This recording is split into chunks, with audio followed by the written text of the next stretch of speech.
Hey guys, in the previous video I showed you how to set up Google Analytics, and in this video I'm going to show you how to set up Google Search Console. Combined those two platforms together, you can see everything from your website in terms of ranking in Google or in other search engines, as well as how your traffic is going, if pages are indexed by Google, yes or no, and stuff like that. As you can see here on the screen, this is my Google Search Console for blog text support. I'm not doing that great yet, but it's a pretty competitive niche. So these are some keywords I'm ranking for. And that's why this is important. If you want to take your blog serious, you want to set this up, connect it to your website. So what you want to do, you go to, I will leave the link to this below this video in the description box. But you want to go to this Google Search Console platform. You do need a Google account. Like I mentioned in my Google Analytics video, you do need a Google account to sign up for this. And the best way to do this is to use one Google account for both platforms together. That way you can connect them together. So once you create your account and logged in this case I already have a couple of properties here, but then otherwise you will be asked to create a new one. So you go here, add property.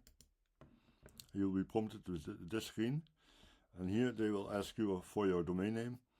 You can do this two separate ways. You can either type in your domain here without any HTTP or HTTPS, or you need to create 4 different versions of your property. One with HTTP, one without, and then one with the www, and then the one without www. I always go it this way. And you do need access to your hosting provider where you host your domain. So I'm going to show you in a second. So we type in chrisverhoeven.com, which is the site I'm going to use for the purpose of this video. Click on continue. It will try to verify your property, and then it will prompt you with this one. You have to verify it either through a TXT what you want to add. You go to your hosting provider. I always use Namecheap for to buy all of my domains. Go to your domain list, find your domain, click on manage over here, and you want to go to your advanced DNS. In case you're using Siteground for and your domain and your hosting, you can find it in Siteground as well. In my case I always use, so whatever platform you're using, go to the records area, or they also call it where you can add CNAMEs and stuff like that. Go to your advanced DNS. Over here you see a couple of records I already have, which is what I showed you in the previous video. And now it will ask you to add a TXT record. It will tell you to sign into your domain name provider and copy the TXT record below. So all you have to do is click on here, copy. This will be different for you. Then you go back to, in my case, Namecheap. Click on add new record. We're going to add a TXT record over here. Then in the hosting provider you type in add. And then the value will be the line of code that you just copied, so paste it. On a Mac you can type in Command V, or on Windows you can Control V. I will set it to 1 minute, just to make it sure it's fast. Click on Save Changes. And you go back to your Google Search Console. And all you have to do now is click on Verify.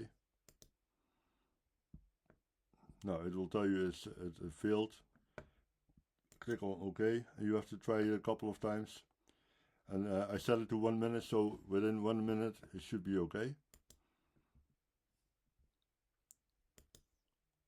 I'll try it one more time.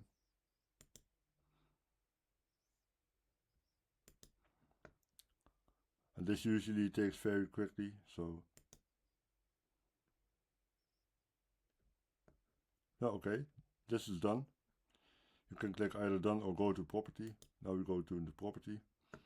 Here you won't see anything because it's set up all new. So as you can see here, now it already has a couple of impressions. It's already working. Now what you can do is go over here to the settings area, on the left hand side.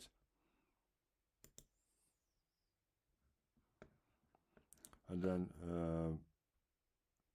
you can here click on associations. And then you can click on associate. And it will ask you for the domain name that you set up with Google Analytics, and you can connect it, and then you are all good to go. I did this with a different search console account, but normally I would do this with the same account that I signed up with Google Analytics, because that way you can easily connect it to. And then because I already had it on the other one, I can show you. So, but this is all you have to do basically, and now it's just a waiting game. Here you can find everything. You can go to your sitemap area. So when you go over here, overview, you will find your insights. I will make a separate video on Google Search Console on how to do everything, because there's a lot you can do with it. But basically, when you add a sitemap from your website, you can add it over here. It's already here, as you can see, because I used my website already in the past for this one. So but normally this would all be empty, and then you can add, type in your sitemap URL over here, and then click submit, and then it will fetch all of your pages. Also, if you have any issues with Core Web Vitals, it will show up here. And then if you have manual penalties and stuff like that. But this basically, together combined with Google Analytics, it is the best way to monitor all of your traffic. See how your website is doing in the eyes of Google. And if you haven't watched my Google Analytics video yet, like I said before, make sure to go back to that video and check it out as well. And then you're good to go. And I will see you in the next video. Don't forget to like this video, and if you know somebody who needs help with this, share it with them. And if you want more videos like this, feel free to subscribe to the channel, because a lot more videos are coming in the next few weeks. And then I love this stuff. That's why I run blog tech support as well. I help bloggers with technical issues and stuff like that. And this is just one part of it. And I wish you have a good weekend, and I will see you in the next video. Okay, bye bye.